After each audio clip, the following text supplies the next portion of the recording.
Ito na pala yung mga materyales natin. Ayan, yung mga materyales na bubuuhin natin na kagaya nung unit na yun. Yan. So, ito na yung mga materyales natin. Ayan. Dito, tinabasa natin dito para doon sa ito. Sasalpak natin si Jen.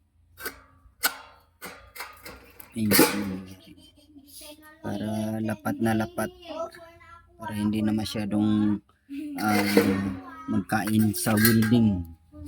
So ayan, ayan na yung mga materials natin.